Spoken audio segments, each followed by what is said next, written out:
Drink, Tommy, drink. Clara May Whitmore shoved her 4-year-old son's face into the cattle trough, forcing the filthy green water past his cracked lips. Her 3 other children fell beside her, lapping at the murky water like dying animals, while the townspeople of Copper Springs gathered to watch. Nobody helped. Nobody moved. A woman in silk laughed and said, "Look, Father, the livestock trough has attracted some new pigs." Clara did not stop. She could not stop. Her children had not had water in 3 days, and she would let them drink from hell itself if it meant keeping them alive. If you want to see how one cowboy changed everything for this desperate mother and her 4 children, subscribe to our channel and follow Clara's journey to the very end. Comment your city below so I can see how far this story travels around the world. "Mama, Tommy ain't moving no more." Josie's voice cut through the blazing July heat, and Clara May Whitmore felt her heart stop. She spun around, nearly dropping 7-year-old Daisy, and saw her 12-year-old daughter cradling Tommy's limp body in her thin arms. "Give him to me." Clara grabbed her youngest son. His skin burned like fire under her palms. His lips were cracked and bleeding. His eyes were closed. "Tommy," she shook him. "Tommy, wake up. Wake up for Mama." Nothing. "Is he dead?" 10-year-old Sam's voice cracked. "Mama, is Tommy dead?" "He ain't dead." Clara pressed her ear to Tommy's chest. A heartbeat. Faint, but there. "He ain't dead, but he will be if we don't find water." "Josie, how far to that town?" "I can see buildings, Mama. Maybe half a mile." "Then we run." "Mama, you can't run." Josie's eyes dropped to Clara's swollen feet, to the blood seeping through her worn shoes. "You've been carrying Tommy for 2 days. Your legs." "I said we run." Clara did not wait for agreement. She clutched Tommy against her chest and moved. Her body screamed in protest. 220 pounds of exhausted flesh, dragged forward by pure maternal desperation. Behind her, she heard her children scrambling to follow. "Sam, carry Daisy if she falls behind." "Yes, Mama." "Josie, watch our backs." "Yes, Mama." They moved through the shimmering heat like ghosts. Clara's vision blurred. Her lungs burned. Every step sent agony shooting up her swollen legs. But she did not stop. She could not stop. Tommy's shallow breathing against her neck was the only thing keeping her moving. The town appeared through the heat waves. Copper Springs, Wyoming Territory. Wooden buildings, dusty streets. People stopping to stare at the fat woman stumbling toward them, with a dying child in her arms. Clara saw the cattle trough outside the livery stable and felt something break inside her. "Children, water, now!" She fell to her knees beside the trough. The impact nearly made her black out, but she forced herself to stay conscious. She shifted Tommy in her arms and shoved his face toward the murky, green-tinged water. "Drink, Tommy. Drink for Mama." Sam and Daisy collapsed beside her, plunging their faces into the trough like animals. Josie hung back, her eyes darting around at the gathering crowd. "Mama, people are watching." "Let them watch." "Mama, I said let them watch." Clara scooped water into her palm and forced it past Tommy's cracked lips. "Drink, baby. Please, drink." Tommy's throat moved. He swallowed. "That's it, baby. That's my good boy. Drink some more." "Well, well, well." The voice was high and sweet and dripping with poison. Clara did not look up. She kept her focus on Tommy, on getting water into his body, on keeping him alive for 1 more minute. "Father, come look at this." Expensive boots appeared at the edge of Clara's vision. "The cattle trough has attracted some new livestock." Laughter rippled through the crowd. Clara's hands trembled, but she did not stop. I said, "The cattle trough has attracted some new livestock." The boots moved closer. "Are you deaf as well as disgusting?" "Lucinda, dear, leave them be." An older man's voice, weary and embarrassed. "But father, they're drinking from our horse's trough. Look at them. Look at her." The young woman's voice turned sharp with disgust. "She's enormous. I've never seen a woman let herself get into such a state. It's revolting." More laughter, louder this time. "Mama!" Josie's hand gripped Clara's shoulder. "Mama, we should go." "Not yet. Tommy needs more water." "Perhaps if she'd spent less money stuffing her own face," Lucinda continued, plain to the crowd, "she'd have had enough to buy her children proper provisions. But no, look at her. She's the size of a prize sow, and her piglets are drinking from a trough. How fitting." The crowd roared with laughter. Clara felt something snap inside her. Not break. Snap. Like a wire pulled too tight for too long. She lifted her head. The woman standing before her was beautiful. Golden hair, perfect skin, expensive blue silk dress with white lace trim. Maybe 28 years old. The kind of woman Clara had once dreamed of being, back when she still had dreams. "You think this is funny?" Clara's voice came out low and dangerous. "You think watching children drink filthy water is entertaining?" Lucinda's perfect lips curved into a smirk. "I think it's exactly what happens when a woman has no self-control. Look at yourself. You're a disgrace. Those poor children didn't ask to be born to a mother who—" "My children," Clara cut her off, "have walked for 3 days through the desert. My children have not complained once. My children have not cried, not begged, not given up. My children are stronger than you will ever be, you heartless, pampered, worthless piece of—" "How dare you!" Lucinda's face flushed red. "Father, are you going to let this vagrant speak to me that way?" The older man stepped forward. Clara recognized the suit, the bearing, the cold eyes. A banker. A man who had probably never known a hungry day in his life. "Now see here, woman," he said. "I don't know where you came from, but in Copper Springs, we don't tolerate vagrants." "Then don't tolerate me." Clara turned back to Tommy. "But I ain't moving until my children have had enough water. So you can stand there and watch, or you can walk away. I don't much care which." "Why, you insolent, she's right." The new voice cut through the commotion like a knife through butter. Deep, quiet, calm, but carrying an authority that made everyone fall silent. Clara heard boots on wooden planks, heard the crowd parting, felt a shadow fall over her. "That water's going to make them sick." She looked up. The man towering above her was tall and broad-shouldered, maybe mid-30s, with dark hair curling beneath a weather-beaten hat. His clothes were practical, rancher's clothes, worn but clean. But it was his eyes that caught her, green as a forest after rain, and they were looking at her with something she hadn't seen in years. Not pity, not disgust, not the hungry look her dead husband used to give her before his fists came out. Just concern. Simple, honest, human concern. "I know it'll make them sick," Clara said quietly. "But it's all we got." "No, ma'am, it ain't." The man crouched beside her, bringing himself to her level. He reached for the canteen at his belt. "May I?" Clara hesitated. Every instinct screamed at her to refuse. Men who offered help always wanted something in return. Always. But Tommy was dying. "Please," she whispered. The man took Tommy from her arms with a gentleness that made her throat tighten. He cradled her son against his broad chest, like the boy weighed nothing. Like holding dying children was something he did every day. "Easy now, little fella." He brought the canteen to Tommy's lips. "Small sips. That's it.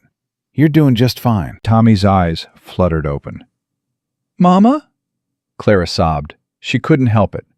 3 days of holding everything together, and that one word broke her. "I'm here, baby. Mama's right here." "Mr. Callahan," Lucinda's voice had turned shrill. "Surely you're not going to waste your time on these people."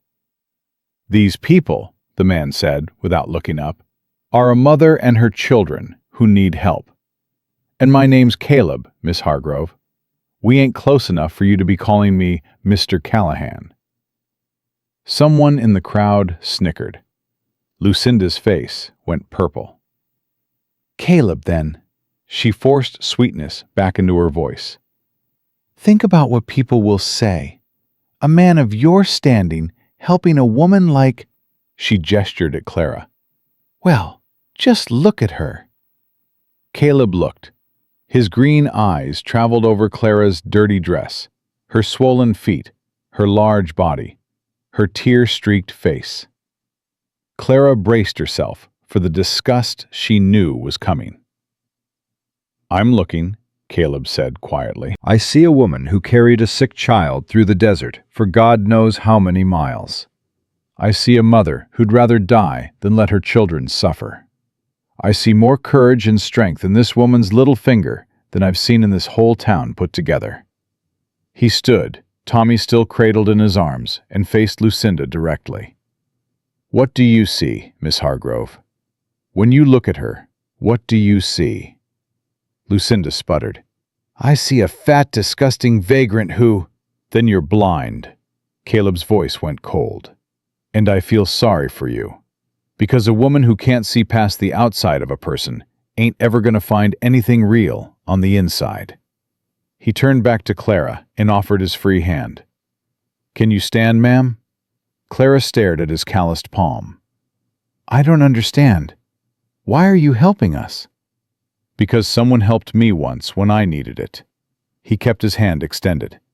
"And because no one should have to drink from a cattle trough to survive. Now, can you stand?" Clara took his hand. His grip was firm but gentle as he pulled her to her feet. Her legs buckled, and his arm came around her waist to steady her. She was acutely aware of how much space her body took up, of how heavy she must feel against him. "I'm sorry," she whispered. "I'm too heavy." "No, ma'am, you're just tired." He said it like it was simple fact, like her weight was no more remarkable than the color of her hair. "Josie, ain't it?" Josie stepped forward, positioning herself between Caleb and her siblings. "How'd you know my name?" "I heard you calling to your mama. You take this canteen and make sure your brother and sister drink slow. Small sips. Can you do that?" Josie's eyes narrowed. "How do I know you ain't gonna hurt us?" "Josie!" Clara gasped. "It's a fair question," Caleb said, not offended at all. "You don't know I won't hurt you. You just met me. All I can tell you is, I ain't that kind of man. But I reckon you've heard that before from men who were exactly that kind. So you watch me. You watch me close. And the second I do anything that scares you, you tell your mama, and she can shoot me with my own rifle." Josie studied him for a long moment. Then she nodded and took the canteen. "What's your name, son?" Caleb asked Sam. "Samuel Whitmore." Sam straightened his spine, trying to look taller than his 10 years. "I'm the man of the family now." "Is that so?" "Yes, sir. Pa died 2 years back. I've been taking care of Mama and my sisters ever since." "Sam," Clara said softly, "you don't have to." "He sounds like a good man," Caleb said seriously. "The kind of man who takes care of his family. I respect that." He shifted Tommy in his arms. "Think you can help your sisters into my wagon, Mr. Whitmore? It's right over there." Sam's chest puffed out. "Yes, sir." "Good man." As Sam led Daisy toward the wagon, Lucinda stepped into Caleb's path. "You can't be serious," she hissed. "You're taking them? To your ranch? A fat widow and 4 children? What will people think? I reckon they'll think whatever they want, Caleb said calmly. They usually do. Caleb, I'm warning you. No, Miss Hargrove. Let me warn you. Caleb's voice dropped low, and Clara saw something dangerous flash in his green eyes. These people are under my protection now. Anyone who messes with them messes with me. You understand? Lucinda's mouth opened and closed like a fish. Father, she finally shrieked, do something. But the banker just shook his head and walked away. The crowd began to disperse, muttering among themselves. Clara heard snippets as she limped toward the wagon. Did you see how he looked at her? Caleb Callahan's lost his mind. That woman's the size of a barn. What's he thinking? Hush, he's coming. Caleb helped Clara onto the wagon bench. She tried to climb up on her own, to spare him her weight, but her legs wouldn't cooperate. He lifted her like she weighed nothing, settled her on the seat, and said nothing about the effort it must have taken. Thank you, she whispered. No need. He climbed up beside her and took the reins. Your children all settled back there? Clara looked back. Josie sat with Tommy in her lap, carefully giving him sips of water.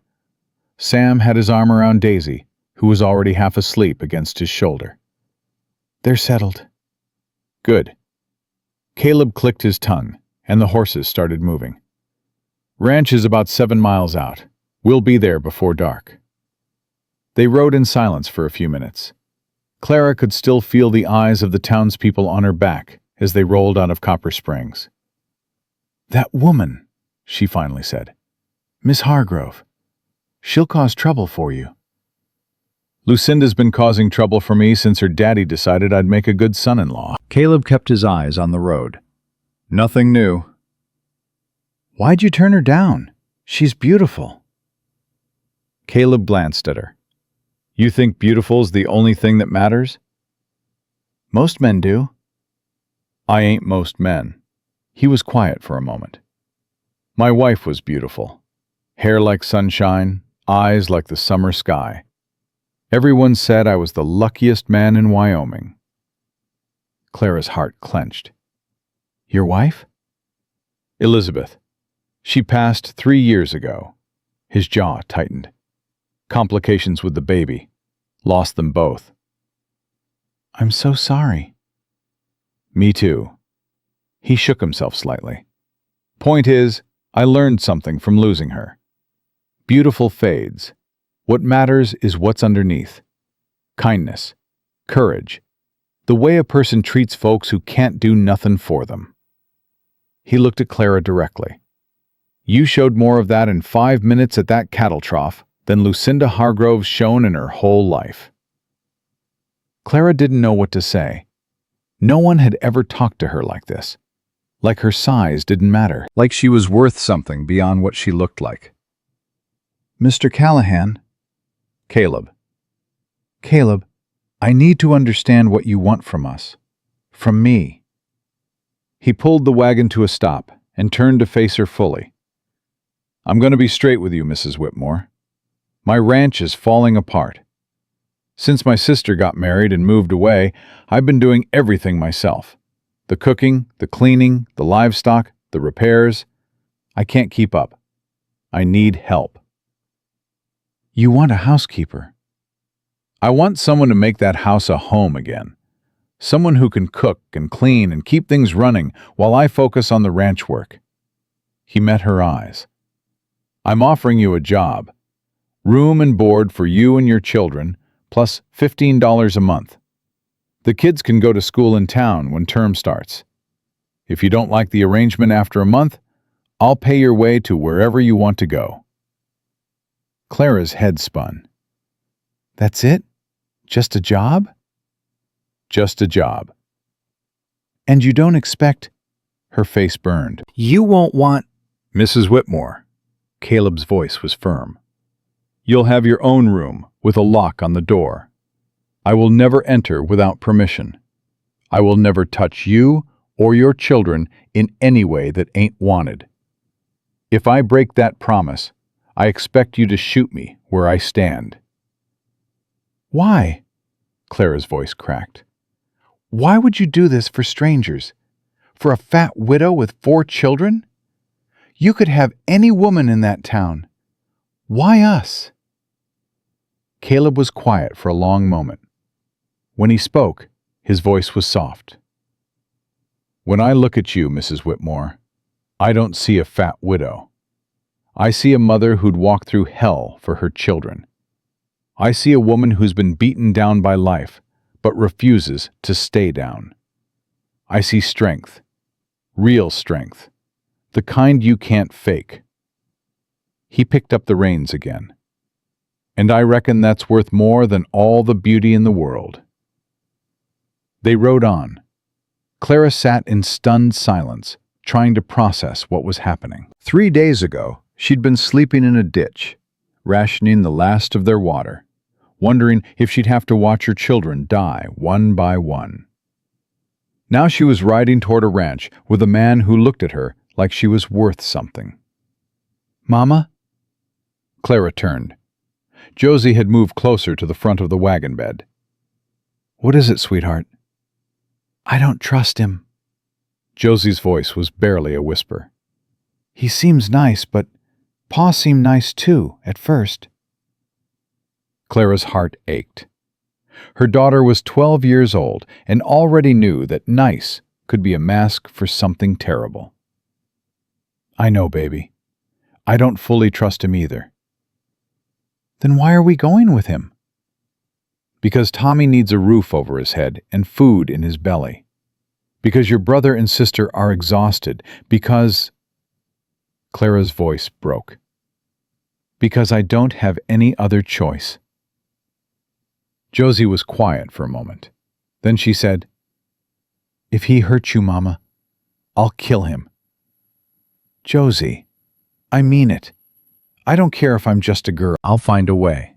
Clara reached back and squeezed her daughter's hand. "I know you would, baby, but let's hope it don't come to that." The ranch appeared as they crested a small rise. Clara's breath caught in her throat. The house was larger than she'd expected. 2 stories, wood and stone, with a wide porch wrapping around the front. It needed work. The paint was peeling, shutters hung crooked, weeds choked what had once been a garden. But it was solid. It was real. "It ain't much," Caleb said, sounding almost embarrassed. "Been letting it go since Margaret left." "It's beautiful," Clara whispered. She meant it. After 3 days of desert, 3 days of dust and sun and the certainty of death, this worn-down ranch house looked like paradise. "Mama, look!" Daisy had woken up and was pointing excitedly. "Horses! Real horses!" "Can we pet them?" Sam asked, his carefully maintained composure cracking with boyish excitement. "Once you're all cleaned up and fed," Caleb said. "I got a mare who loves children. Her name's Butterscotch, gentle as a lamb." "Butterscotch," Daisy repeated dreamily. "I love her already." Caleb pulled the wagon up to the house and jumped down. He circled around to Clara's side and offered his hand. "Welcome to Callahan Ranch, Mrs. Whitmore." Clara took his hand and let him help her down. Her legs trembled, but she stayed upright. "Thank you," she said, "for everything." "Don't thank me yet." A smile flickered across his weathered face. "You ain't seen the state of my kitchen." Despite everything, the exhaustion, the fear, the uncertainty, Clara felt herself smile back. "I've seen worse." "I doubt that." "Mr. Callahan." "Caleb." "Caleb." Clara took a deep breath. "I want you to know something. I ain't a charity case. I'll work hard. I'll earn every penny you pay me. You won't regret this." Caleb studied her for a long moment, those green eyes seeing straight through to her soul. "I know I won't," he said quietly. Then he turned to help the children down from the wagon, leaving Clara standing in front of the ranch house with her heart pounding and her mind reeling. 3 days ago, she'd been dying, Now she was standing in front of a home. She didn't know what the future held. She didn't know if Caleb Callahan was truly the good man he seemed to be, or if this was all some elaborate trap. She didn't know if Lucinda Hargrove would make good on the threat she'd seen in those cold blue eyes. But for the first time in 2 years, Clara May Whitmore felt something she'd thought was dead forever: hope. And as she watched Caleb lift Tommy gently from the wagon, cradling her sick son with the tenderness of a father, she felt something else, too. Something dangerous. Something she couldn't afford to feel. Not yet. Maybe not ever. But there it was anyway, flickering to life in her battered heart like a candle in the darkness. Clara pushed the feeling down and turned toward the house. She had work to do. The inside of the house stopped Clara in her tracks. "I warned you," Caleb said from behind her. Dishes piled in the kitchen sink, crusted with what looked like weeks of neglect. Dust covered every surface. Cobwebs hung from the corners like gray curtains. A pile of dirty clothes sat in the corner of the main room, and the smell of stale food and unwashed fabric hung heavy in the air. "Caleb Callahan," Clara said slowly. "How long has it been since anyone cleaned this house?" "Margaret left in April." "It's July." "Yes, ma'am." Clara turned to look at him.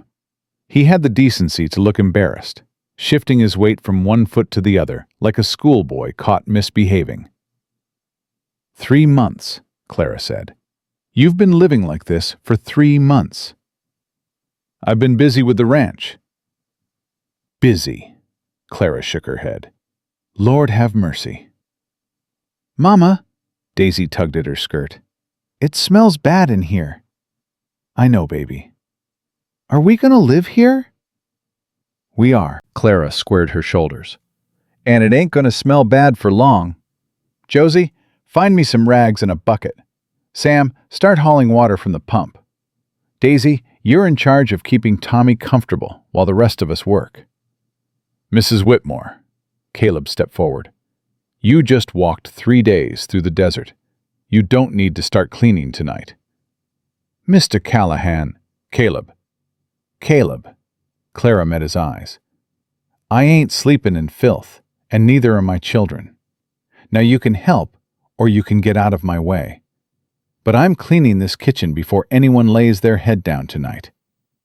A smile tugged at the corner of Caleb's mouth.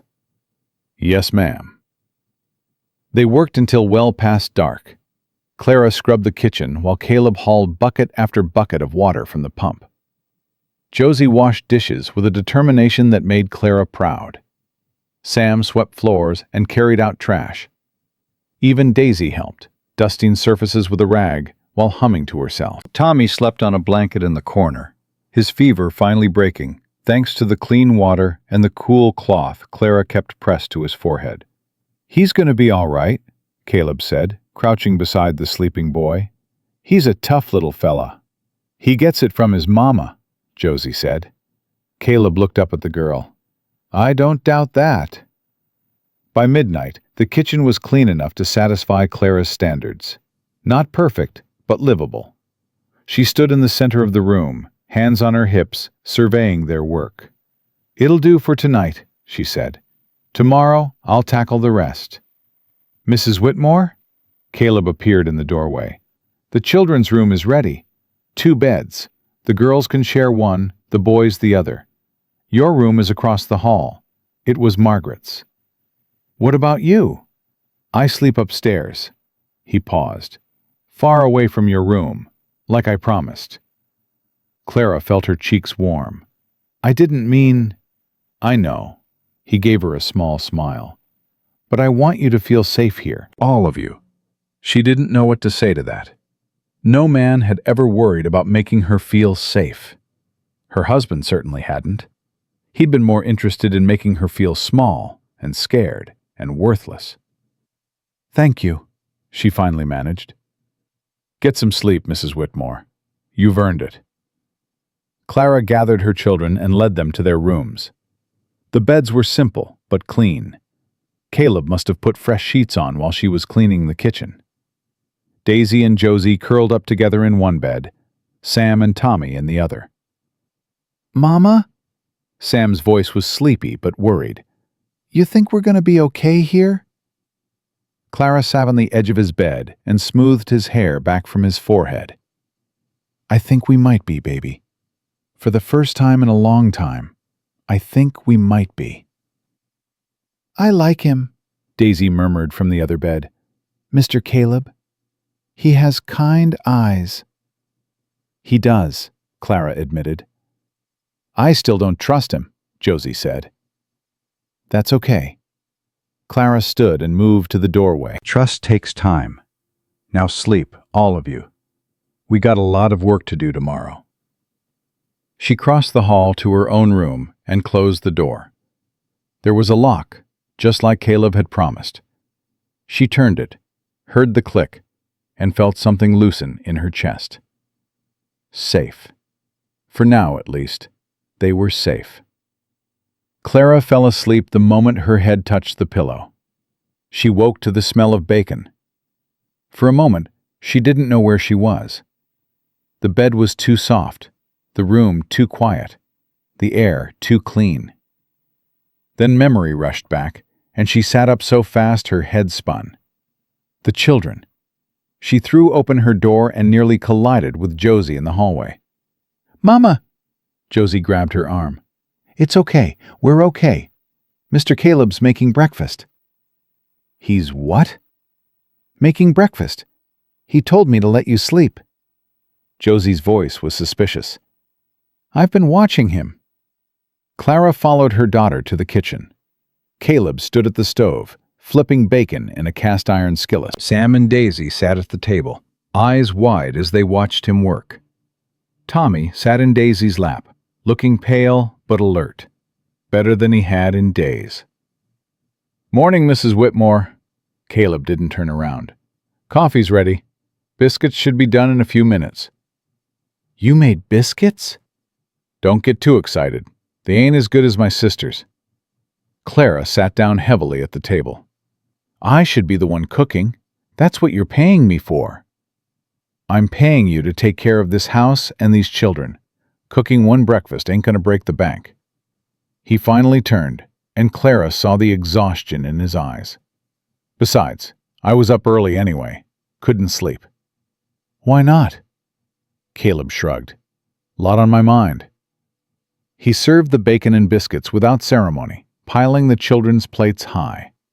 Clara noticed he gave Tommy smaller portions, easier to digest. He'd thought about it. He'd actually thought about what a sick child would need. Mr. Caleb? Daisy asked around a mouthful of biscuit. Yes, sweetheart? Do you got any kids? The kitchen went silent. Clara saw Caleb's jaw tighten, saw the flash of pain in his green eyes before he masked it. No, he said quietly. I don't. How come? Daisy, Clara warned. It's all right. Caleb sat down at the table with his own plate. My wife and I were going to have a baby, but they both went to heaven before the baby could be born. Daisy's eyes went wide. That's sad. It is. Do you miss them? Every day. Daisy nodded solemnly, as if this answer satisfied her. Then she said, I'm sorry your baby went to heaven, but maybe God needed an angel. Caleb's eyes glistened. He cleared his throat. Maybe so, sweetheart. Maybe so. Clara watched the exchange with a strange tightness in her chest. This man had lost everything. His wife, his child, his future. And here he was, making breakfast for a stranger's children, answering their questions with patience and grace. Who was Caleb Callahan? After breakfast, Clara sent the children outside to explore while she cleaned up. Caleb tried to help, but she shooed him away. You got ranch work to do, don't you? It can wait. No, it can't. Clara took the dish from his hands. I know how ranches work, Caleb.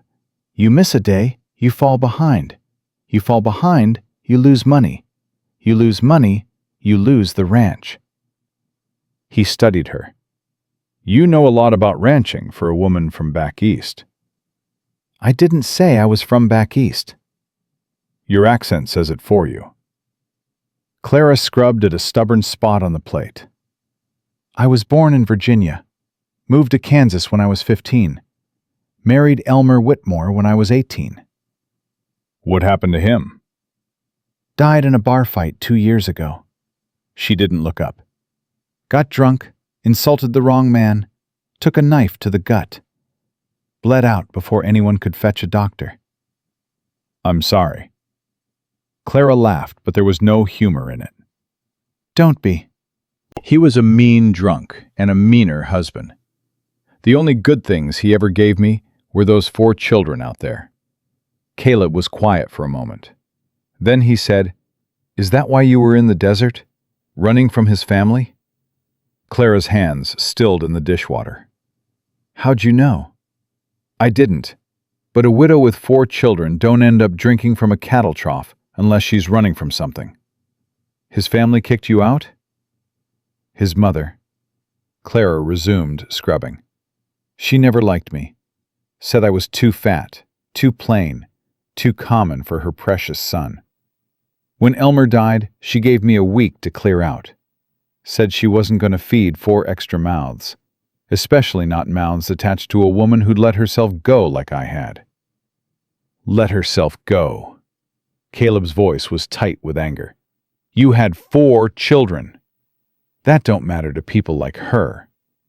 Clara finally looked up. "Fat is fat. Don't matter why, don't matter how. People see the outside and make their judgments." "I don't." You're different. "Am I?" Caleb leaned against the counter.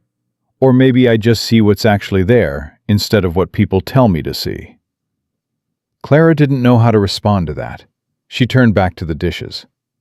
"I got work to do in the barn," Caleb said, "but I'll be back for lunch. You need anything before I go?" "No." "All right." He paused at the door. "Mrs. Whitmore?" "Clara, if you're going to call me by my first name, I should call you by yours." "Clara, then." He waited until she looked at him. "I'm glad you're here. All of you." Then he was gone, leaving Clara standing at the sink with her heart beating too fast and her hands trembling in the dishwater. The days fell into a rhythm. Clara woke before dawn and made breakfast. Caleb ate quickly and headed out to work with the horses. The children helped with chores, Sam with the animals, Josie with the cooking, Daisy with the cleaning, Tommy with whatever small tasks his recovering body could handle. By the end of the first week, the house was transformed. Clara had scrubbed every surface, washed every curtain, beaten every rug. She'd organized the pantry, mended Caleb's clothes, and planted seeds in the neglected garden. "You're going to work yourself into an early grave," Caleb said one evening, watching her knead bread dough. "I like working." "There's working, and there's trying to prove something." Clara's hands stilled. "What's that supposed to mean?" Caleb sat down at the kitchen table. "It means you don't have to earn your place here, Clara. You and the children are welcome. You don't have to scrub every floorboard in the house to deserve a roof over your head." "I ain't," Clara started, then stopped. He was right. She knew he was right. "I don't know how to just be, without working, without proving I'm useful." "Who taught you that?" "My husband, his mother, everyone who ever looked at me and saw nothing but a fat woman taking up space." Caleb was quiet for a long moment. Then he said, "My father used to say that a person's worth ain't measured by what they do. It's measured by who they are." Easy to say when you're thin and handsome. The words slipped out before Clara could stop them. Her face flamed red. "I didn't mean—" "You think I'm handsome?" Clara wanted to die. She wanted the floor to open up and swallow her whole. "I just meant, people like you don't understand what it's like. You walk into a room and people see a successful rancher. I walk into a room and people see a fat slob who should be ashamed of herself." Clara. Caleb's voice was gentle. Look at me. She couldn't. Please. She forced herself to meet his eyes. Those forest green eyes that had been kind to her from the very first moment. When I look at you, Caleb said slowly, I see a woman who raised 4 children mostly on her own. I see a woman who walked through the desert rather than let her babies starve. I see a woman who can transform a disaster of a house into a home in less than a week. I see strength and courage and kindness. He paused. I don't see fat. I see Clara. Clara's eyes burned with tears she refused to shed. You barely know me. I know enough. The air between them felt charged, electric. Clara didn't dare breathe. Then Daisy burst through the kitchen door. Mama, Mama, there's a lady coming up the road in a fancy buggy. The moment shattered. Clara wiped her hands on her apron and followed Daisy outside, Caleb right behind her. An elegant buggy was indeed approaching the house, and sitting in it, holding a parasol like a weapon, was Lucinda Hargrove. Well, Clara murmured, here comes trouble. Lucinda brought the buggy to a stop in front of the house.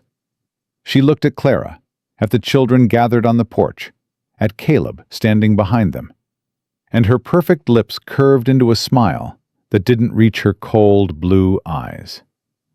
Mr. Callahan. She didn't acknowledge Clara at all. I came to see how you're settling in with your new arrangements. Miss Hargrove. Caleb's voice was flat. Can't say I was expecting company.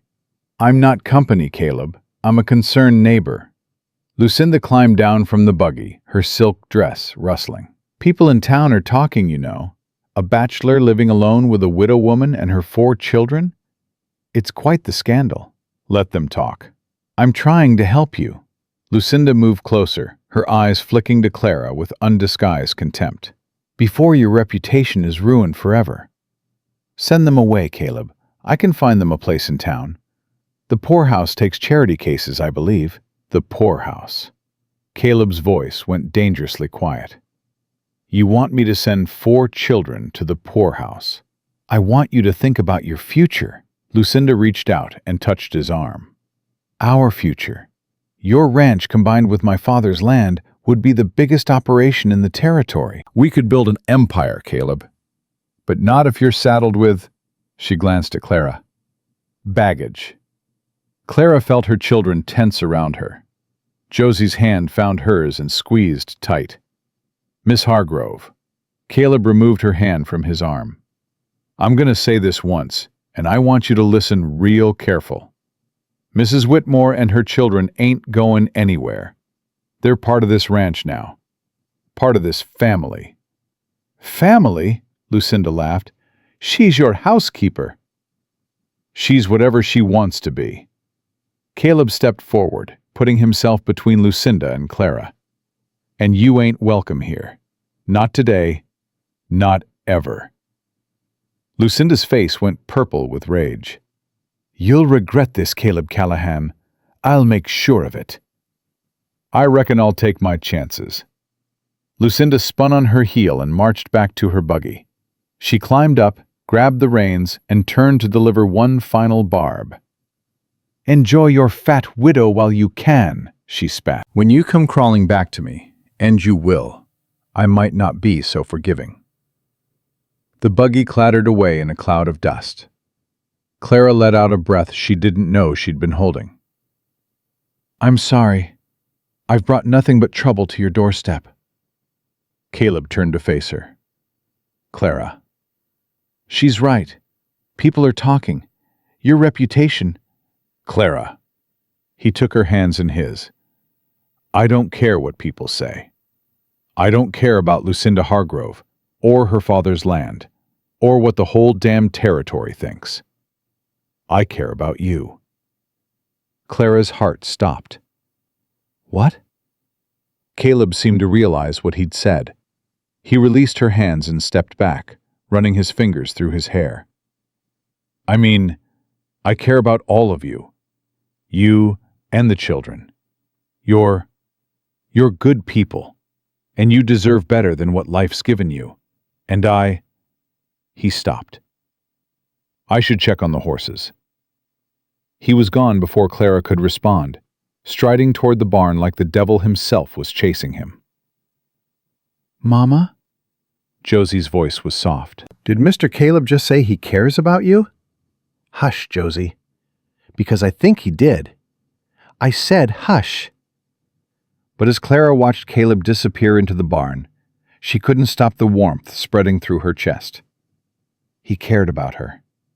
Caleb Callahan cared about her. And God help her, she was starting to care about him, too.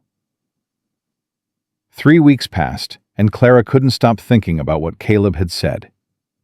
I care about you. She tried to tell herself he'd meant it casually, the way a person might care about a stray dog or a neighbor in need. But the look in his eyes when he'd said it, the raw honesty, the sudden vulnerability, that hadn't been casual at all. And the way he'd run to the barn afterward, like he'd accidentally set his own house on fire. Mama, you're burning the eggs! Clara snapped back to the present. Smoke was rising from the skillet. She grabbed it off the stove and dumped the charred mess into the slop bucket. Sorry, baby. Mama was distracted. Josie leaned against the counter, arms crossed. You've been distracted a lot lately. I've got a lot on my mind. Like Mr. Caleb? Clara felt her face flush. Don't be ridiculous. I ain't being ridiculous. I got eyes, Mama. I see how you look at him. And I see how he looks at you. Josie. I ain't saying it's bad. Josie's voice softened. He's different from Pa. He's kind. He don't yell or throw things or make you cry. Clara set down the skillet. Just because a man is kind don't mean... Don't mean what? That you can love him? Josie stepped closer. Mama, you ain't smiled this much in years. Not since before Pa started drinking. Maybe not ever. If Mr. Caleb makes you happy, why is that wrong? Clara didn't have an answer. She'd spent so long believing she didn't deserve happiness that the possibility of it felt like a trap. Start on the new eggs, she said quietly. I need some air. She stepped out onto the porch and found Caleb already there, leaning against the railing with a cup of coffee in his hands. He turned when he heard her, and something flickered across his face. Something he quickly masked. Morning, Clara. Morning. They stood in awkward silence. 3 weeks of this. 3 weeks of stolen glances and unfinished sentences, and a tension so thick Clara could barely breathe through it. I need to go into town today, Caleb said finally. Pick up some supplies. You need anything? We're running low on flour, and the children could use new shoes before school starts. I'll take care of it. More silence. Caleb, Clara. They both stopped. Clara laughed nervously. You first. Caleb set down his coffee cup. I want to apologize for what I said the other day about caring. He stopped, shook his head. I made you uncomfortable, and that wasn't my intention. You didn't make me uncomfortable. Then why have you been avoiding me? Clara's heart hammered against her ribs. I haven't been. You have. Caleb turned to face her fully. You leave the room when I enter. You barely look at me during meals. He ran a hand through his hair. If I crossed a line, Clara, I need you to tell me. I need to know if I've ruined this. Ruined what? This. Whatever this is. This thing we've been building. His green eyes were desperate. I told myself I'd keep my distance, give you time to heal, to settle in, to feel safe. I told myself I wouldn't push, wouldn't pressure, wouldn't make you feel like you owed me anything.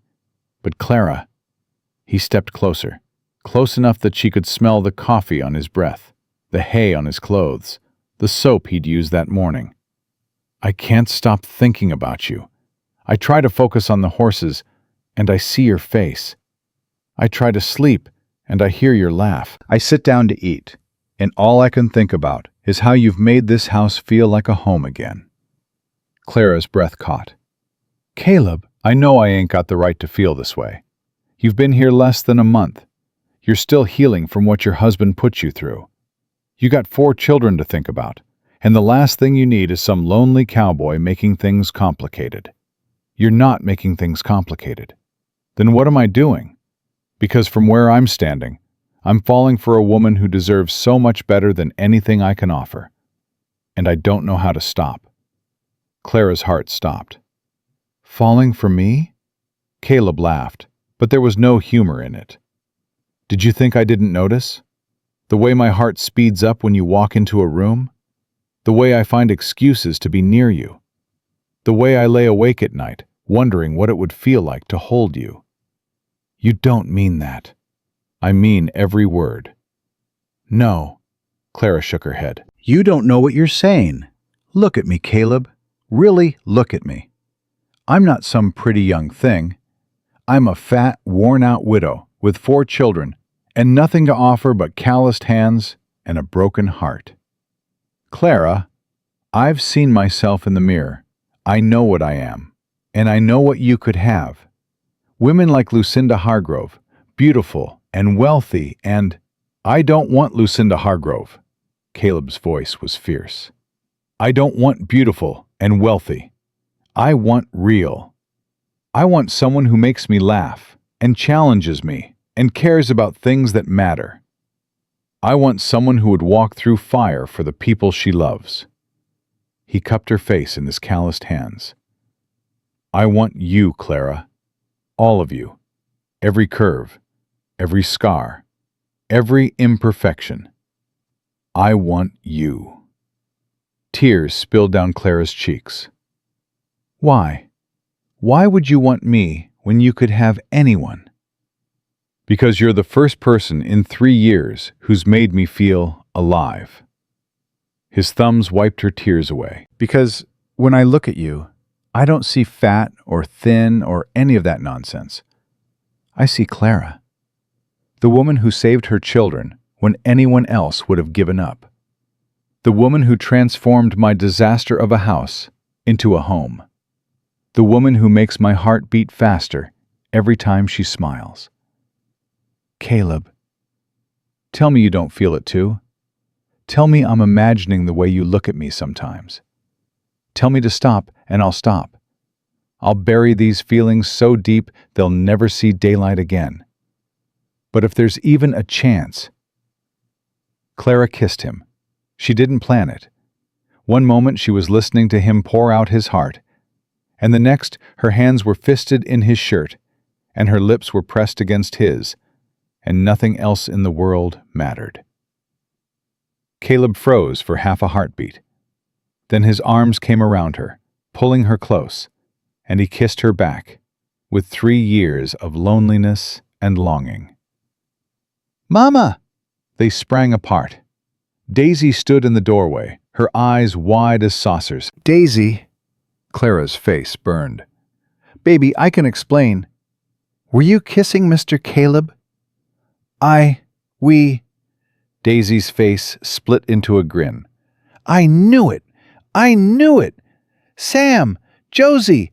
Mama was kissing Mr. Caleb! Clara buried her face in her hands as her children came running. This was not how she had imagined this conversation going. Is it true? Sam asked, looking between Clara and Caleb. Are you and Mr. Caleb together? Clara looked at Caleb helplessly. Caleb took a deep breath and crouched down to Sam's level. Son, I care about your mama very much. I'd like to court her properly, if that's all right with you and your sisters. Court her? Josie crossed her arms. You mean like dating? I mean like seeing if maybe, someday, we might want to be a family. All of us. The children exchanged glances. Some silent communication passed between them. You'd be our new pa? Tommy asked quietly. It was the most he'd spoken since the desert. If your mama says yes, and if you all want me, then yes, I'd be honored to be your pa. Tommy considered this. Then he walked over to Caleb and held up his arms. Up! Caleb lifted him without hesitation, settling the boy on his hip like it was the most natural thing in the world. Tommy wrapped his arms around Caleb's neck and laid his head on his shoulder. Okay, Tommy said simply. You can be our pa. Clara's eyes filled with tears. Daisy was bouncing on her toes. Sam was trying to look serious, but couldn't quite hide his smile. Even Josie's guarded expression had softened. Well, Josie said finally, I guess if Tommy says it's okay, then it's okay. That's it? Clara laughed through her tears. You've all just decided? Mama, Josie rolled her eyes, we've been waiting for you two to figure it out for weeks. You're not exactly subtle. Clara looked at Caleb, who was grinning like a fool with Tommy still in his arms. I suppose we've been obvious? Very. He shifted Tommy to one arm and reached out to take Clara's hand. So what do you say, Clara May Whitmore? Will you let me court you? Clara squeezed his hand. I reckon I might. The celebration was cut short by the sound of approaching horses. Caleb's expression darkened. He handed Tommy to Josie and stepped to the edge of the porch. Get the children inside. What is it? Trouble. Clara ushered her children into the house, but she didn't follow them. She stood beside Caleb as 3 riders came up the road. At the front was Lucinda Hargrove, her face twisted with fury. Behind her rode 2 men Clara didn't recognize, rough-looking men with hard eyes and guns on their hips. Miss Hargrove, Caleb's voice was ice. You're not welcome here. I don't care about your welcome. Lucinda pulled her horse to a stop. I've come to give you one last chance, Caleb. Send this woman and her brats away, and I'll forget this whole embarrassing episode ever happened. And if I refuse? Lucinda smiled. It was not a pleasant smile. Then I'll be forced to tell the whole town what I saw this morning. A respectable rancher, kissing his fat housekeeper on the front porch like a common... Be careful how you finish that sentence. Caleb's hand moved to the rifle leaning against the porch railing. Be very careful. Oh, I'm not finished. Lucinda's eyes glittered with malice. See, I've done some digging, sent some telegrams, asked some questions about the poor widow Whitmore and where she came from. Clara's blood ran cold. Imagine my surprise, Lucinda continued, when I learned that her late husband's family is looking for her. Something about stolen property. Family heirlooms that went missing when she fled in the night. That's a lie. Clara stepped forward. I didn't steal anything. They threw me out with nothing but the clothes on our backs. That's not what Elmer Whitmore's mother says. Lucinda pulled a folded paper from her pocket. I have a telegram right here. Mrs. Whitmore Sr. is prepared to swear out a warrant for your arrest. Unless, of course, you agree to disappear quietly. You're bluffing. Caleb's voice was steady, but Clara could see the tension in his shoulders. Am I? Lucinda waved the telegram. The sheriff arrives from Cheyenne next week. How do you think it will look when he finds out you've been harboring a thief? Your reputation will be destroyed. Your ranch will be worthless. And for what? She sneered at Clara. For her? Clara felt the ground shifting beneath her feet. She'd known Lucinda would cause trouble, but this was beyond anything she'd imagined. I didn't steal anything, she said again, her voice shaking. Caleb, I swear to you. I believe you. Caleb didn't take his eyes off Lucinda. I believe you, Clara. That's touching, Lucinda laughed. But it won't matter to the law. It will be her word against a respectable family's. Who do you think they'll believe? A fat vagrant? Or a grieving mother whose only crime was opening her home to an ungrateful daughter-in-law? What do you want, Lucinda? I told you, I want her gone. Her and those brats. Lucinda's voice turned silky. Do that, and I'll make sure that telegram never reaches the sheriff. You can go back to your quiet life, and we can pretend this whole unfortunate incident never happened. And then what? I'm supposed to marry you out of gratitude? Don't be crude. I'm offering you a way out. Lucinda's mask slipped, revealing the desperate woman beneath. Caleb, I've loved you for years. I've waited for you to see me, to want me. And you choose her? That cow? Don't. Caleb's voice was deadly quiet. Don't call her that. It's what she is. Look at her. She's huge, Caleb. She's common and poor and fat. And I am offering you everything. My family's land, my family's money, me. And you're throwing it away for a woman who drinks from cattle troughs? Mama?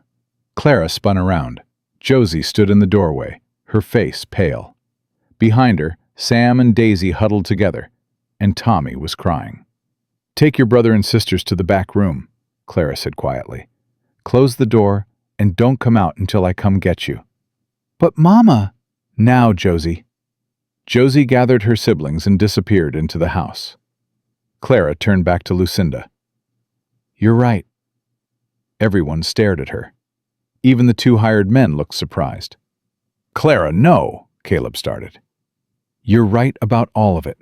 Clara's voice was steady, even though her heart was breaking. I am fat. I am poor. I am common. I showed up in this town with nothing but my children and my pride, and I've been living on this man's charity for a month.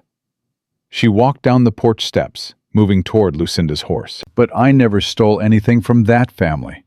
They took everything I had, my dignity, my self-respect, my belief that I deserved to be loved.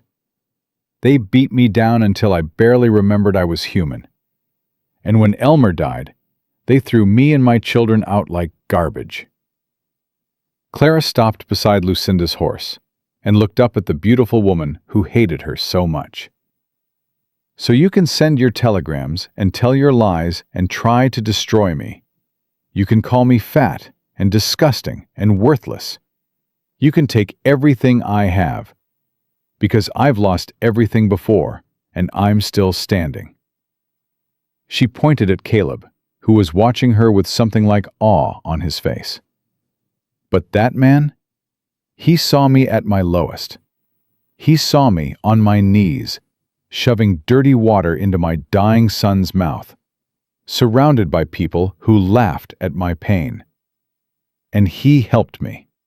Not because I was pretty or thin or useful to him, just because it was the right thing to do. Clara's voice rose, filled with all the anger and pain and hope she'd been carrying for years. That's the kind of man Caleb Callahan is. And if you think your lies and your money and your threats are going to make me give him up without a fight, then you don't know anything about what a mother is willing to do for love. Silence. Lucinda's face had gone pale. The hired men shifted uncomfortably on their horses. Even the wind seemed to hold its breath. Then Caleb was beside her, his hand warm and strong in hers. You heard her, he said. Now get off my land. You'll regret this, Lucinda hissed. Both of you. Maybe. Caleb's arm came around Clara's shoulders, but I doubt it. Lucinda yanked her horse's reins and rode away without another word, her hired men following. They watched until the riders disappeared over the hill. Clara, Caleb turned her to face him. What you said, I meant every word. I know you did. He cupped her face in his hands. That's why I need to ask you something. What? Marry me. Clara's heart stopped. What? Marry me. Today, tomorrow. As soon as we can get to a preacher." He pressed his forehead against hers. "I know it's fast. I know we barely know each other. But I also know I've never felt like this about anyone, not even Elizabeth. And I don't want to waste another day pretending I don't love you." "You love me?" "More than I've ever loved anything." He pulled back to look into her eyes. "So what do you say, Clara May Whitmore? Will you marry me?" Clara thought about all the reasons she should say no. It was too fast. It was too risky. Lucinda would make their lives miserable. People would talk. Her children needed stability, not another upheaval. Then she thought about the way Caleb looked at her like she was beautiful. The way he treated her children like they were already his. The way he made her feel like she was worth something, worth fighting for, worth loving. "Yes," she whispered. Caleb's face split into a grin so wide it transformed him. "Yes?" "Yes." Clara laughed, tears streaming down her face. "Yes, I'll marry you." He lifted her off her feet and spun her around, and Clara didn't even care that she was too heavy, because he was laughing, and she was laughing, and somewhere behind them the children had tumbled out of the house and were cheering. "Put me down," Clara gasped. "You'll hurt your back." "Don't care." But he set her down anyway, only to pull her close and kiss her soundly. "I love you, Clara." "I love you too." She pressed her hand against his cheek. "God help me, I do." "Mama!" Daisy tugged at her skirt. "Does this mean Mr. Caleb's going to be our pa for real?" Clara looked at Caleb. He nodded, his eyes bright. "Yes, baby." Clara pulled her daughter close. "Mr. Caleb's going to be your pa, for real." The children erupted in celebration. Sam pumped his fist in the air. Josie was trying not to cry, and failing. Tommy held up his arms to Caleb, who lifted him without hesitation.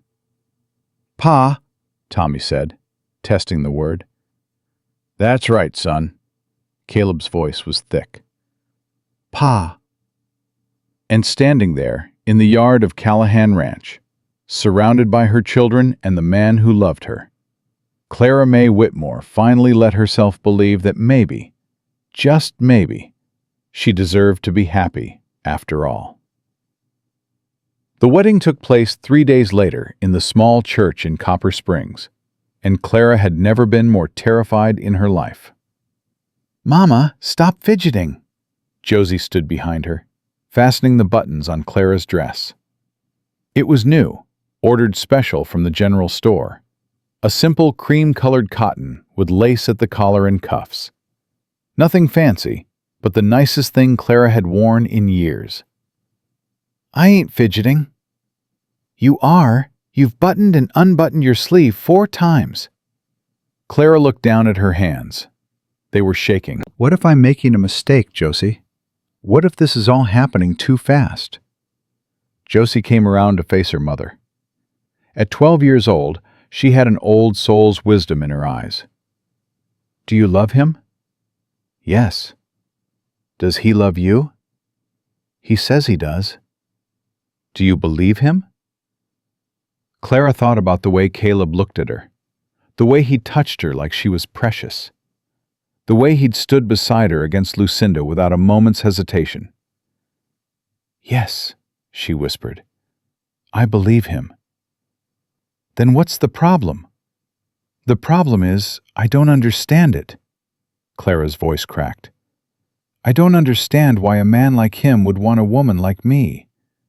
I keep waiting for the trick, Josie, waiting for him to wake up and realize he's made a terrible mistake." Josie took her mother's hands. "Mama, listen to me. I've watched you my whole life. I watched Pa treat you like dirt. I watched his mama call you names and make you cry. I watched you shrink yourself, trying to take up less space, trying to be invisible so nobody would notice you." Tears spilled down Clara's cheeks. "But I also watched you fight for us, Josie continued. I watched you go hungry so we could eat. I watched you walk through the desert carrying Tommy when your feet were bleeding. I watched you stand up to that Hargrove woman like you weren't afraid of nothing in this world. Josie, Mr. Caleb sees that. He sees the mama I see, the strong one, the brave one, the one who's worth loving. Josie squeezed her hands. So stop waiting for the trick, Mama. There ain't one. He just loves you. And maybe it's time you let yourself be loved. Clara pulled her daughter into a fierce hug. When did you get so wise? I learned from watching you. A knock came at the door. Sam's voice called through the wood. Mama, Mr. Caleb says he's going to wear a hole in the floor if you don't come out soon. He's been pacing for an hour. Clara laughed, wiping her tears. Tell him I'm coming. He also says, Sam paused, and Clara could hear the smile in his voice. He says to tell you, you're the most beautiful woman in Wyoming. And if you change your mind, he's prepared to chase you all the way to California. Tell him I ain't going nowhere. The church was small, just a dozen wooden pews and a simple altar. But to Clara, walking through those doors on the arm of her son, it might as well have been a cathedral. Caleb stood at the front, wearing a clean black suit that Clara suspected he'd borrowed from someone because it was slightly too tight across his broad shoulders. His dark hair was slicked back, and his green eyes were fixed on her with an intensity that made her knees weak. Beside him stood the children, Josie in a new blue dress holding Daisy's hand, Sam standing straight and proud in a shirt that had belonged to Caleb. Tommy perched on a chair because he still tired easily, but grinning from ear to ear. And in the pews, something Clara hadn't expected. People. A dozen of them. The gray-haired woman from the restaurant Clara had seen that first day. The doctor who'd come to check on Tommy last week. The blacksmith and his wife. The school teacher. Working folks, mostly, who'd heard about the wedding and come to show their support. I thought, Clara faltered, I thought everyone in this town hated me. Not everyone. The gray-haired woman, Maggie Sullivan, Clara had learned, smiled at her from the front pew. Some of us remember what it's like to need a second chance. Clara's eyes filled with tears as Sam led her up the aisle. When they reached the altar, Sam placed her hand in Caleb's and said, with all the seriousness a 10-year-old could muster, You take good care of her, sir. I will, son. Caleb shook Sam's hand. You have my word. Reverend Cole cleared his throat. Dearly beloved, we are gathered here today to witness the union of Caleb James Callahan and Clara May Whitmore. Clara barely heard the words. She was too focused on Caleb's face, on the love shining in his eyes, on the warmth of his hands holding hers. Do you, Caleb, take Clara to be your lawfully wedded wife, to have and to hold, for better or for worse, in sickness and in health, until death do you part? I do. Caleb's voice was steady and sure. I surely do. And do you, Clara, take Caleb to be your lawfully wedded husband? Clara looked at this man who had saved her from a cattle trough, who had opened his home to her children, who had seen past her size and her shame to the woman beneath. I do. The ring Caleb slipped on her finger was simple, a thin gold band that had belonged to his mother. But when Clara looked at it, she saw everything it represented. A promise, a future, a family. By the power vested in me, Reverend Cole announced, I now pronounce you husband and wife. Caleb, you may kiss your bride. Caleb cupped Clara's face in his hands. I love you, Mrs. Callahan. Then he kissed her, and the small church erupted in cheers. The reception was held at Maggie Sullivan's restaurant, which she'd closed for the afternoon. Someone had brought a fiddle, and someone else had brought a guitar. And before Clara knew it, she was being whirled around the room in Caleb's arms. "I don't know how to dance," she protested. "Neither do I." He pulled her closer. "We'll figure it out together." They stumbled through the steps, laughing at their own clumsiness. Clara stepped on his feet twice, and he accidentally elbowed her in the ribs once. And it was the happiest she'd ever been. "Look at them," Caleb nodded toward the children. Sam was teaching Daisy a complicated step he'd clearly made up on the spot. Josie sat with Maggie, eating cake and talking like old friends. Tommy was asleep in a chair, exhausted by the excitement. "They look happy," Clara said. "They are happy." Caleb stopped dancing and looked into her eyes. "Are you happy, Clara?" "I don't know if I remember how to be happy." She touched his cheek. "But I think I'm learning." "Then I'll spend the rest of my life teaching you." He kissed her again, right there in the middle of the dance floor, and Clara didn't even care that people were watching. Let them watch. Let them see a fat woman being loved. Let them see that happily ever after wasn't just for the thin and the beautiful. Let them see Clara May Callahan finally getting the life she deserved. The trouble came 3 days after the wedding. Clara was hanging laundry in the yard when she heard horses approaching. She shaded her eyes against the sun and felt her stomach drop. 3 riders, and at the front, a man with a badge on his chest. "Caleb!" she called, her voice sharp with fear. "Caleb!" He came running from the barn, saw the riders, and immediately moved to stand in front of Clara. "Get the children inside." "Caleb!" "Now, Clara!" She ran for the house, gathering the children as she went. "Inside, all of you, now!" "Mama, what's wrong?" Sam asked, his face pale. "Just stay inside and stay quiet. Don't come out no matter what you hear." She closed the door behind them and turned back to face whatever was coming. The riders had stopped in front of the house. The man with the badge was older, maybe 50, with a weathered face and cold eyes. Beside him rode Lucinda Hargrove, looking smug as a cat with a canary. The third rider was a woman Clara had never seen before, but she recognized the hard eyes, the thin lips, the expression of contempt. Elmer's mother. Martha Whitmore had come for her. "Sheriff Brennan." Caleb's voice was calm, but Clara could see the tension in his shoulders. "What can I do for you?" "Mr. Callahan." The sheriff tipped his hat. "I've got a warrant here for the arrest of Clara Whitmore on charges of theft. Her name is Clara Callahan now. We were married 3 days ago." "Don't matter what she calls herself." Martha Whitmore's voice dripped with venom. "She's still a thief. She stole my grandmother's brooch and my mother's wedding ring when she ran off like a coward in the night." "That's a lie." Clara stepped forward, her voice shaking. "I didn't take anything. You threw me and my children out with nothing but the clothes on our backs." "She's lying, Sheriff." Martha's face twisted with hatred. "She always was a liar. And a glutton. Look at her. She probably ate the jewelry." "That's enough." Caleb's voice cut like a whip. "I won't have you speaking to my wife that way." "Your wife?" Martha laughed bitterly. "You married that? What kind of man takes another man's leavings, especially leavings that size?" "The kind of man who recognizes a good woman when he sees one." Caleb moved closer to Clara, his hand finding hers. "And the kind of man who won't stand by while lies are told about her." Sheriff Brennan shifted uncomfortably in his saddle.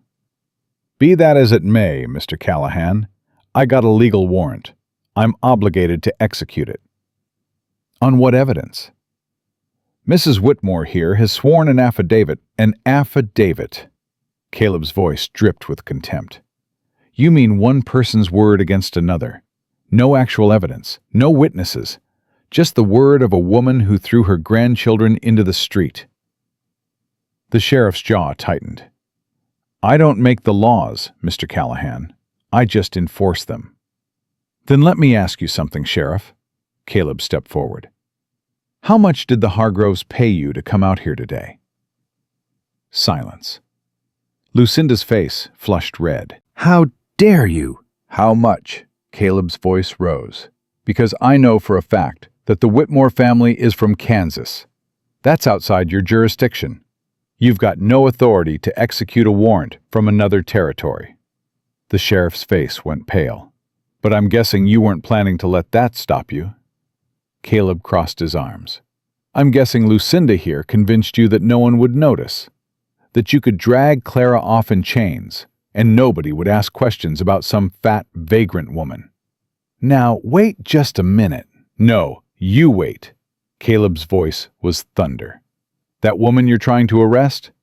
She's my wife. Those children inside? They're my children now. And if you think I'm going to stand here and let you take them away on the basis of a lie and a bribe, you don't know me at all."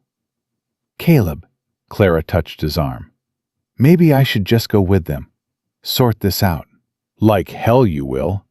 He pulled her close. "You're not going anywhere." "The man's obstructing justice." Martha Whitmore's voice was shrill. "Sheriff, arrest him too!" "On what charge?" A new voice cut through the tension. Everyone turned. Maggie Sullivan stood at the edge of the property, and she wasn't alone. Behind her stood a dozen townspeople: the blacksmith, the doctor, the school teacher, the reverend, and others Clara barely knew. They spread out in a line, their faces grim. "Maggie," the sheriff's voice was uncertain, "this ain't your business." "The hell it ain't!" Maggie marched forward. "Clara Callahan is a member of this community now. She's worshipped in our church, bought goods from our stores, helped Doc Patterson treat 3 sick children last week without asking for a penny in return." Clara blinked. She hadn't realized anyone had noticed. "If you want to arrest her," Maggie continued, "you're going to have to go through all of us first."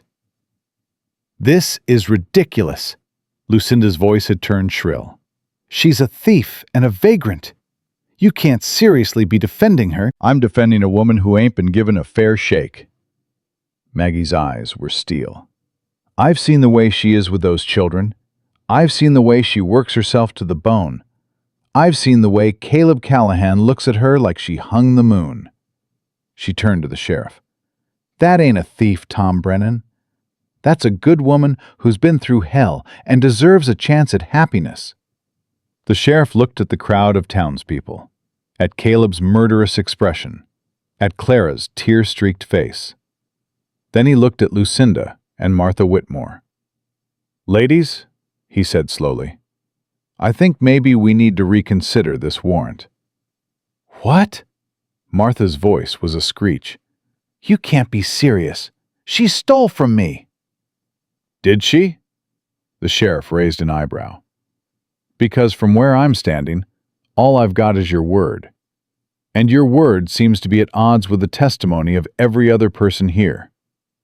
"They don't know her like I do." "I know her." Caleb's voice was quiet now, but carried in the stillness.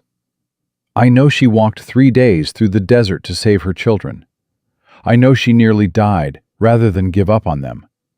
I know she's the strongest, bravest, most loving woman I've ever met." He looked directly at Martha Whitmore.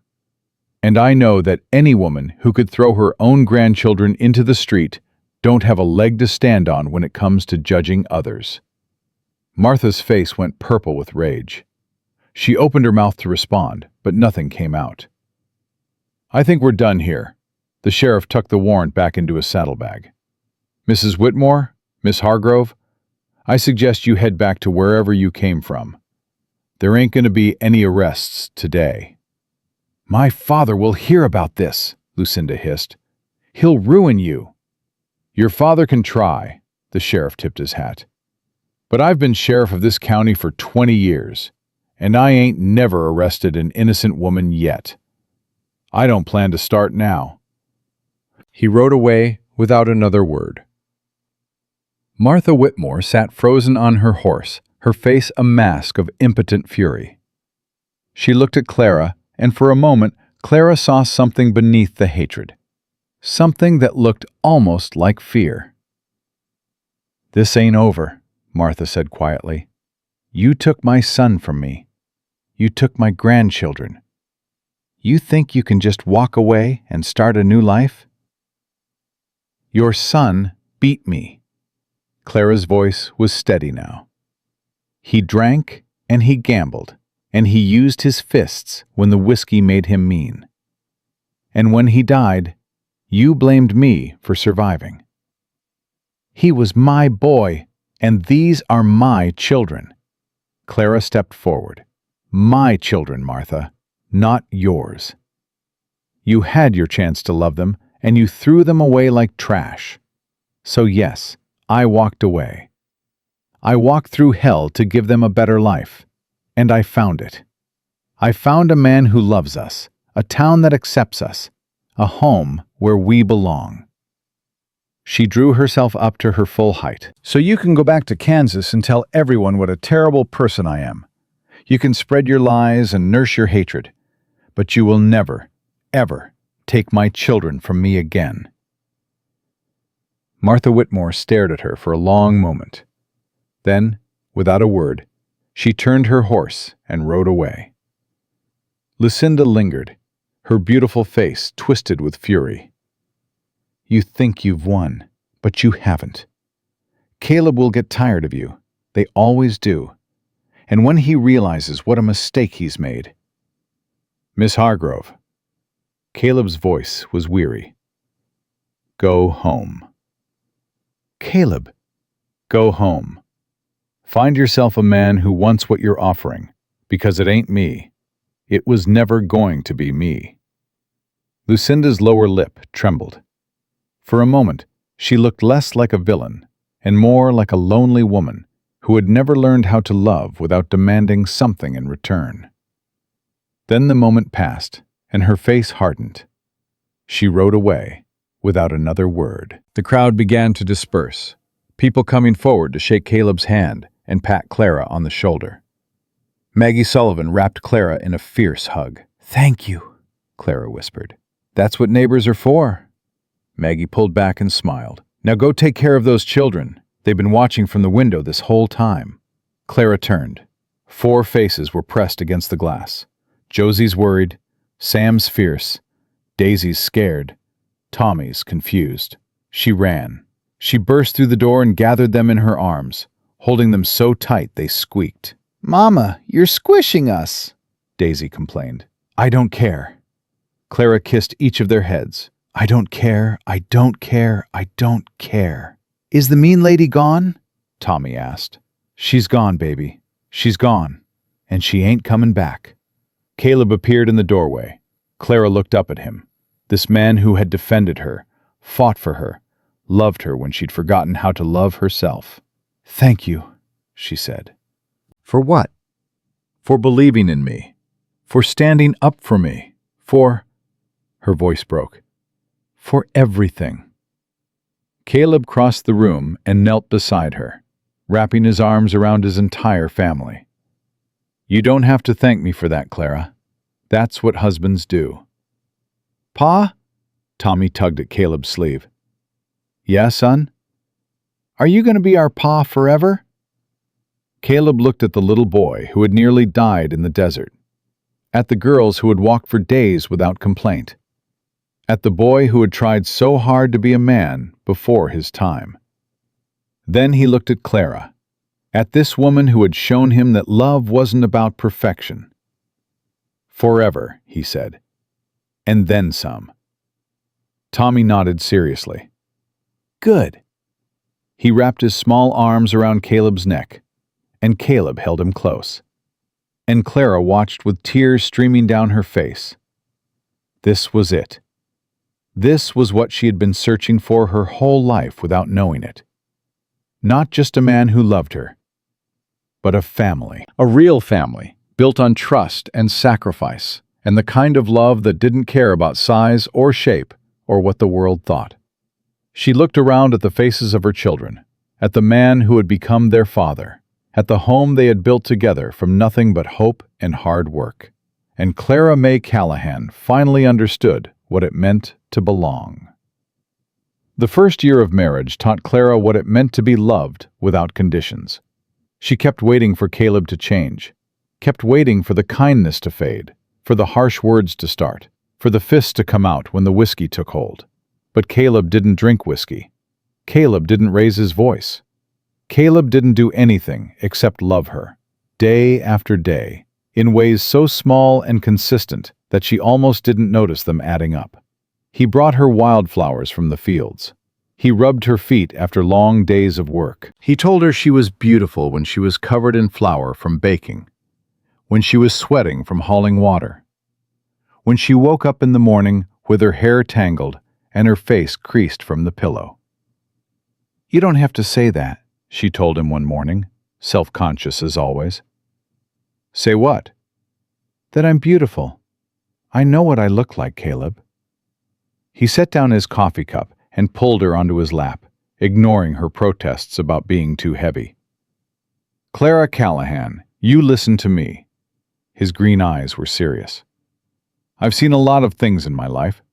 I've seen sunsets over the mountains, and wild horses running free, and stars so bright they hurt to look at. But I ain't never seen anything as beautiful as you, standing in my kitchen, making breakfast for our children, with flour on your nose and love in your eyes." Caleb, I'm going to keep saying it until you believe it. Every day for the rest of our lives, if I have to. Clara buried her face in his neck. I don't deserve you. You deserve everything. He held her tighter, and I'm going to spend the rest of my life proving it to you. Spring turned to summer, summer to fall. The children settled into their new lives like they'd been born to it. Sam worked alongside Caleb with the horses, learning to ride and rope with a natural skill that made his stepfather proud. Josie helped Clara with the house, but she also demanded to learn the ranch work, refusing to be limited by what girls were supposed to do. "She's got fire in her," Caleb said one evening, watching Josie break a young horse with determination that would shame most grown men. "Reminds me of someone." "Who?" "You." He slipped his arm around Clara's waist. "Same stubborn streak. Same refusal to quit." Daisy discovered a love for the garden, coaxing vegetables from the hard Wyoming soil with patience and care. She named every chicken in the coop and cried when they had to butcher one for dinner. "It's the circle of life, sweetheart," Caleb told her gently. "We raise them, we care for them, and they feed us in return. That's how it works on a ranch." "I know," Daisy wiped her tears, "but I'm still going to be sad." "That's okay." Caleb knelt beside her. "Being sad means you cared, and caring about living things ain't never something to be ashamed of." Tommy grew stronger every day, the shadow of his desert illness fading until he was running and playing like any other 5-year-old. He followed Caleb everywhere, chattering constantly, asking questions about everything under the sun. "Pa, why do horses sleep standing up? Pa, where does the sun go at night? Pa, how come Mama's belly is getting so big?" Clara froze at the stove. She hadn't told the children yet. She'd barely told Caleb. "What do you mean, son?" Caleb asked carefully. "Mama's belly," Tommy pointed. "It's rounder than before, like she swallowed a melon." Clara turned, her face red. Caleb was staring at her with an expression she couldn't read. Clara, is there something you want to tell me? She set down her spoon. The other children had gone quiet, watching the exchange with wide eyes. "I was going to tell you tonight," Clara said quietly. "After the children were in bed." "Tell me what?" Clara took a deep breath. "I'm pregnant. Doc Patterson confirmed it yesterday." Silence. Then Caleb was across the room, sweeping her into his arms, laughing and crying at the same time. "Pregnant? We're having a baby?" "We're having a baby." "A baby!" Daisy shrieked. "We're getting a baby!" I want a brother, Tommy announced. We already got 2 brothers, Josie said. I want a sister. You'll get what God gives us and be grateful, Clara said. But she was laughing too, caught up in Caleb's arms while their children danced around them. Later that night, after the children were asleep, Caleb held Clara close in their bed. Are you scared? He asked quietly. Terrified. Clara's hand rested on her belly. My other pregnancies were hard, and I'm not young anymore. Doc Patterson says there could be complications. Whatever happens, we'll face it together. I know. She turned to look at him in the darkness. But Caleb, if something happens to me... Don't. I have to say it. If something happens, promise me you'll take care of them. All of them. The baby and my 4 children. Our 4 children, Caleb corrected. And nothing's going to happen to you. Promise me anyway. He was quiet for a long moment. Then he said, I promise. But Clara, I need you to promise me something too. What? Promise me you'll fight. Whatever happens, however hard it gets, promise me you won't give up. His voice cracked. I already lost 1 wife. I can't lose you too. Clara pulled him close. I promise. The pregnancy was difficult, just as Clara had feared. She was sick for the first 3 months, barely able to keep food down. The children took over more of the household chores, and Caleb hired a young woman from town to help with the cooking. I should be doing that, Clara protested from her bed. You should be resting, Caleb sat beside her, holding her hand. The only job you got right now is growing our baby. I feel useless. You feel pregnant. There's a difference. As the months passed and Clara's belly grew round, something unexpected happened. The townspeople who had once whispered about the fat, vagrant woman began showing up at the ranch with gifts. Baby blankets and tiny clothes. Jars of preserves and fresh baked bread. Offers of help and words of encouragement. What changed? Clara asked Maggie Sullivan, who had become her closest friend. You did, Maggie smiled. People see you now, Clara. They see how hard you work, how much you love your family, how you've transformed that ranch house into a real home. They see Caleb happy for the first time since Elizabeth died. They used to look at me like I was garbage. Some folks are slow to learn, Maggie patted her hand. But most people, given the chance, will choose kindness over cruelty. They just need someone to show them the way. The baby came on a cold December night, 3 days before Christmas. Clara's labor was long and hard, just as Doc Patterson had warned. She screamed until her voice gave out, then whimpered through the contractions, gripping Caleb's hands so tight she thought she might break his fingers. I can't do this, she gasped. Caleb, I can't. Yes, you can. His face was pale with fear, but his voice was steady. You walked through the desert carrying Tommy. You stood up to Lucinda Hargrove. You survived everything life threw at you. You can do this, Clara. I know you can. It hurts. I know, sweetheart, I know. He kissed her forehead. But our baby's coming. Our baby needs you to be strong just a little longer. Clara thought about all the times she'd wanted to give up. All the times she'd thought she couldn't take another step, bear another burden, survive another day. And every time she'd found the strength to keep going. For her children, for herself, for the life she'd built from nothing. She could do this too. With a final scream that seemed to tear her soul in two, Clara May Callahan brought her 5th child into the world. It's a girl, Doc Patterson announced. A thin wail filled the room, and Clara sobbed with relief and exhaustion as the doctor placed the baby in her arms. She's beautiful, Caleb whispered, tears streaming down his face.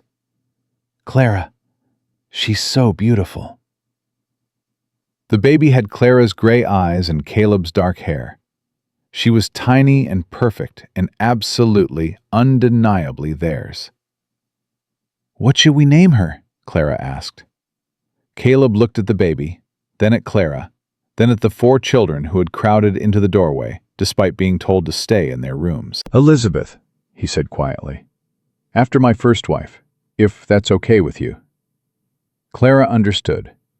Elizabeth had been Caleb's first love, the woman he'd lost, along with their unborn child. Naming their daughter after her wasn't about the past. It was about honoring it while building a future. Elizabeth it is. Clara kissed the baby's forehead. Elizabeth Hope Callahan. Why Hope? Josie asked from the doorway. Clara looked at her oldest daughter, at Sam and Daisy and Tommy crowding behind her, at Caleb kneeling beside the bed with tears in his eyes, at the tiny baby in her arms. Because that's what she represents, Clara said. Hope. For all of us. The years that followed were the happiest of Clara's life. Elizabeth grew from a baby into a toddler, then into a curious, headstrong little girl who ruled the household with an iron will and a charming smile. She worshipped her older siblings and followed them everywhere, demanding to be included in everything they did. Sam grew into a fine young man, tall and strong like Caleb. On his 18th birthday, Caleb made him a full partner in the ranch. "You've earned it, son," Caleb said, shaking his hand. "This place wouldn't run without you." "It's because of you," Sam said, his voice thick. "You taught me everything. You—" He stopped, struggling with emotions he'd spent years learning to hide. "You're the only pa I've ever really had." Caleb pulled him into a hug. "And you're the son I always wanted." Josie, true to form, refused to follow the expected path for young women. She announced at 17 that she had no interest in marriage and wanted to become a horse trainer instead. "People will talk," Clara warned. "Let them talk," Josie grinned. "I learned that from you, Mama." She became one of the best horse trainers in the territory, earning respect and decent money in a field dominated by men. When a young rancher named William Parker came calling, determined to win her heart, Josie made him wait 3 years before agreeing to marry him. "I had to make sure he understood," she told Clara on her wedding day. "I ain't giving up who I am for any man." "Does he understand?" Josie smiled. "He does now." Daisy married the doctor's son, a gentle young man who shared her love of growing things. They took over a small farm outside of town and filled it with children and flowers and the kind of quiet happiness that Daisy had always craved. Tommy grew into a thoughtful young man with his mother's gray eyes and a mind that never stopped asking questions. He left for college back east, determined to become a teacher. "I want to help other children," he told Clara before he left. "Children like I was. Children who need someone to believe in them." "You were dying when we found this place," Clara said, touching his cheek. "Look at you now." "Because of you, Mama." You saved my life. Pa helped. You both did. Tommy hugged her tight. "But you're the one who wouldn't let me go. You're the one who shoved dirty water in my mouth because it was better than letting me die of thirst. You're the one who carried me through the desert." Any mother would have done the same. "No," Tommy pulled back to look at her. "Not any mother. You. My mother. The strongest woman I've ever known." And Elizabeth, the baby born from love and hope, grew into a young woman who was equal parts Clara's determination and Caleb's gentleness. She stayed on the ranch, working alongside her parents, determined to carry on the legacy they'd built. "This is home," she told Clara simply. "Why would I ever want to leave?" The years continued to pass. Clara's hair went gray, then white. Her body grew slower, her joints achier, her breath shorter on cold mornings. But her heart stayed full. On their 20th wedding anniversary, Caleb took Clara's hand and led her out to the porch where they'd sat together so many times over the years. "Do you remember," he said. "The first day I brought you here?" I remember everything, Clara leaned against him. I remember thinking this house was the most beautiful thing I'd ever seen. It was falling apart. It was perfect. She looked out at the land they'd worked together, the home they'd built, the legacy they'd created. You gave me everything, Caleb. When I had nothing, you gave me everything. You gave me more. Caleb's voice was rough with emotion. You gave me a reason to keep living. After Elizabeth died, I was just going through the motions, working, sleeping, working some more, but not really alive. Then you showed up at that cattle trough with 4 starving children, and something in me woke up. You pitied me. I admired you. He turned to face her. Clara, I watched you fight for your children when you could barely stand. I watched you refuse to give up even when everyone around you was laughing. I watched you choose dignity over surrender, courage over despair. How could I not fall in love with that? Clara's eyes filled with tears. I was so scared you'd figure out I wasn't worth it. You're worth everything. He cupped her face in his weathered hands. You always have been. It just took the rest of the world a while to catch up. They sat together in comfortable silence as the sun set over their land. Inside the house, they could hear Elizabeth clattering around in the kitchen, preparing dinner. Sam was expected with his wife and children for their weekly Sunday meal. The house would soon be full of noise and laughter and love. I used to dream about this, Clara said quietly. About what? This. All of this. A home, a family, someone who loved me. She shook her head. But I never really believed it could happen. Not for someone like me. Someone like you. Fat, poor, used up, Clara sighed. That's what Elmer's mother called me, you know. Used up. Like I was a rag that had been wrung out too many times. Caleb's jaw tightened. She was wrong. I know that now. Clara took his hand. But for a long time, I believed her. I believed all of them. The people who said I was too big, too plain, too broken to deserve love. I believed I was worthless. And now? Clara looked at her husband of 20 years, at the gray in his hair and the lines on his face, and the love that still shone in his green eyes every time he looked at her. Now I know the truth. She squeezed his hand. I was never worthless. I was just waiting. Waiting for someone who could see past the outside to the person underneath. Waiting for you. Caleb pulled her close. I'm glad I found you. You didn't find me. You saved me. We saved each other. He kissed her forehead. That's how it's supposed to work. The wagon wheels on the road announced Sam's arrival. Soon the house filled with grandchildren and laughter, with stories and shared meals, with all the chaos and joy of a family reunited. Clara sat at the head of the table, watching her children and grandchildren talk and argue and love each other. Caleb sat beside her, his hand finding hers under the table, like it always did. Happy? He asked quietly. Clara thought about the desperate woman she'd been 20 years ago, kneeling beside a cattle trough, shoving dirty water into her dying son's mouth while strangers laughed at her pain. She thought about the moment Caleb's hand had caught her wrist, the moment she'd looked up and seen genuine concern in a stranger's green eyes. She thought about all the moments since then, the hard ones and the joyful ones, the births and the deaths, the triumphs and the failures, the ordinary days that somehow added up to an extraordinary life. Yes, she said. I'm happy. Caleb smiled and squeezed her hand.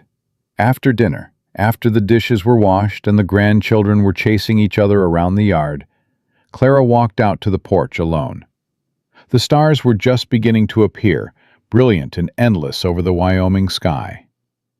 She thought about her younger self, the girl who had married Elmer Whitmore thinking it was her only chance at happiness.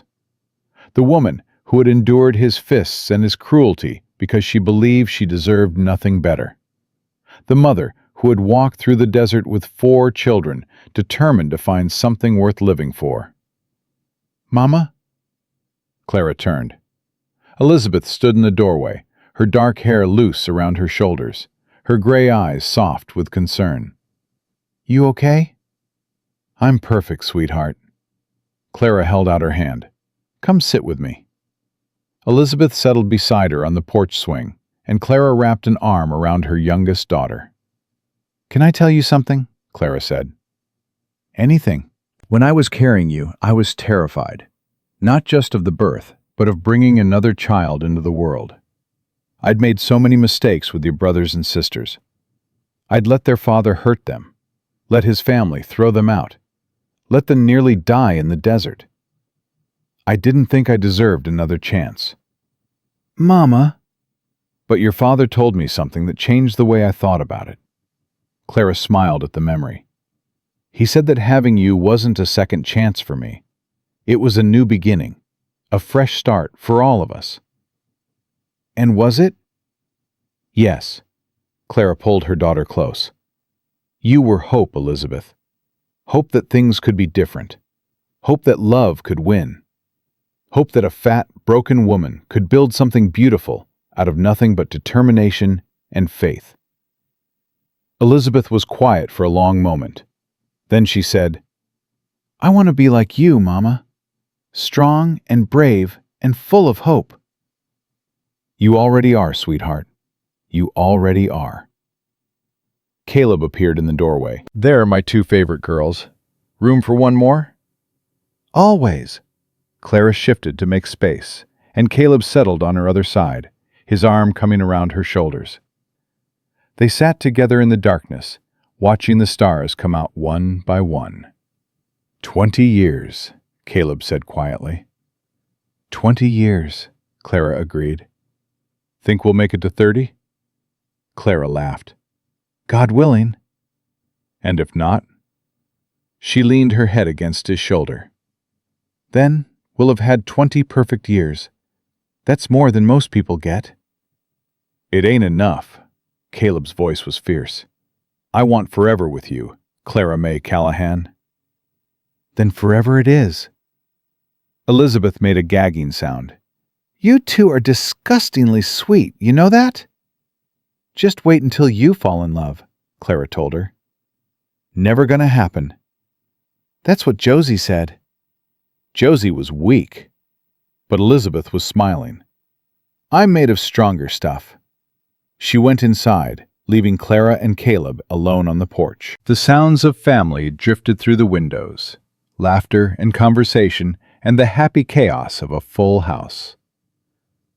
I love you, Clara said. I know. Caleb kissed her temple. I love you too. More today than yesterday, and tomorrow more than today. Promise? Promise. He held her tighter. Forever and then some. Clara closed her eyes and let the peace of the moment wash over her. She thought about the cattle trough in Copper Springs, about the dirty water and the mocking laughter and the absolute certainty that she was going to die. And she thought about the cowboy who had stopped her, who had offered her fresh water and a real home, who had seen past her sighs and her shame to the woman underneath. She had walked through fire to get here, through hunger and thirst and abuse and despair, through the desert and the doubt and the voices that told her she wasn't worth saving. But she had made it. She had survived. And in the end, she had found something worth more than survival. She had found love, true love, the kind that didn't care about weight or beauty or what the world thought.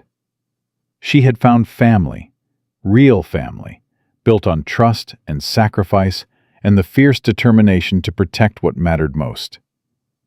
She had found home, not just a place, but a feeling, a belonging, a certainty that she was exactly where she was meant to be. Clara May Callahan had found everything she ever needed. And it had all started with a cattle trough and a cowboy who believed she was worth saving.